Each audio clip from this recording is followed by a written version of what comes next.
একসময় ভোর হলেই শুরু হয়ে যেত হাজার হাজার মানুষের আনাগোনা। চারিদিক গম গম করত। এক কথায় ছিল লাইফ লাইন। কিন্তু সেই দিন আজ আর নেই।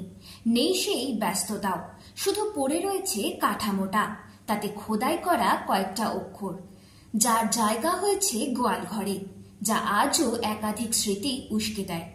কারণ গোয়াল ঘরে জায়গা হলেও কংক্রিটের শরীরটা আজও একাধিক ইতিহাস বহন করে চলেছে। সালটা 1897। স্যার রাজেন্দ্রনাথ মুখার্জি ও স্যার থমাস অ্যাকুইন মার্টিনের হাত ধরে হাওড়া শিয়াখালা লাইট রেলওয়েজের পথ চলা শুরু হয়েছিল। তুখোড় ব্যবসায়িক বুদ্ধির অধিকারী রাজেন্দ্রনাথ বুঝতে পেরেছিলেন হাওড়া, হুগলি ও 24 পরগনার বহু মানুষ কাজের জন্য নিয়মিত কলকাতায় যাতায়াত করেন, কিন্তু তাদের যাতায়াতের জন্য কোনো সস্তা ও সুগম ব্যবস্থা ছিল না। সেই অভাব দূর করতেই হাওড়া আমতা ও হাওড়া শিয়াখালা লাইট রেলওয়েজ গড়ে তোলা হয়েছিল। ধীরে ধীরে এই রেলপথগুলির আরো শাখা পথ বেরিয়েছিল। এছাড়া মার্টিন রেলের আরো একটি গুরুত্বপূর্ণ শাখা ছিল Barasat Basirhat light railway. Martin rail শুধুমাত্র ট্রেন ছিল না, এর সঙ্গে জড়িয়ে ছিল আবেগ। অনেকের কাছে এই ট্রেন ছিল আপনজনের মতো। কারো বাড়ির সামনে, আবার কারো বাগান দিয়ে ছুটে যেত এই ট্রেন। মার্টিন রেলের হাওড়া আমতা এবং হাওড়া শিয়াখালা শাখার গভীর প্রভাব পড়েছিল তখনকার সামাজিক জীবনে। 50-এর দশক পর্যন্ত হাওড়া, হুগলি, 24 পরগনার সামাজিক ইতিহাসে এই রেলের ভূমিকা বিরাট। এই রেল লাইনে স্টেশন সংলগ্ন এলাকায় গড়ে উঠেছিল হাট বাজার, স্কুল, কলেজ, জনবসতি।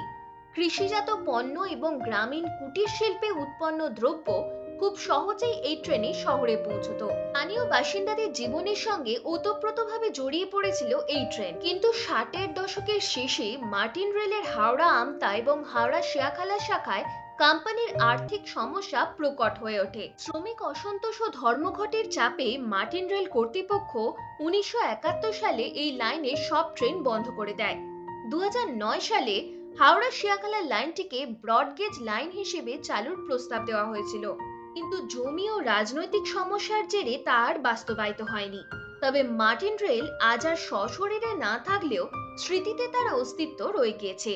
মূলত যাঁদের জন্ম 50-এর দশকে, তারা ছেলেবেলার স্মৃতি হিসেবে আজও রোমন্থন করেন এই ট্রেনে চড়ার কাহিনী। ট্রেন না থাকলেও হাওড়া, হুগলি, বারাসাত, বসিরহাটের কোথাও কোথাও আজও এই ন্যারোগেজ লাইনের অবশিষ্টাংশ রয়ে গিয়েছে। একদিন যেখানে এই ট্রেনের লাইন পাতা ছিল, সেখানেই এখন গড়ে উঠেছে পিচের রাস্তা, ছুটে চলেছে গাড়ি। কোথাও স্টেশনের চিহ্ন মুছে গিয়ে গড়ে উঠেছে বাজার। কোথাও আবার শুধুমাত্র স্টেশনের বোর্ডটি মার্টিন রেলের স্মৃতি বহন করে চলেছে। কোনো জায়গায় তা পড়ে রয়েছে অবহেলায়, কোথাও তা রয়েছে লোকচক্ষুর আড়ালে। যেমন শিয়াখালা স্টেশনের বোর্ডের জায়গা হয়েছে গোয়াল ঘরে। একসময় যেই এলাকা থেকে নিত্যযাত্রীদের কলরব ভেসে আসতো, সেই জনপ্রিয় স্টেশন এখন গোয়ালঘরে পরিণত হয়েছে। আর তাদের মাঝে বহু ইতিহাসের সাক্ষী হয়ে দাঁড়িয়ে রয়েছে স্টেশনের বোর্ডটি। একদিন যেই রাস্তা দিয়ে নিত্যযাত্রীরা হেঁটে যেতেন, আজ সেখানে শুকোচ্ছে খুঁটে। না থেকেও থাকার মতো এই বোর্ডগুলি মনে করিয়ে দেয় মার্টিন রেলের কথা, যা একসময় ছিল একাধিক এলাকার লাইফলাইন, নিত্যযাত্রীদের ভরসা।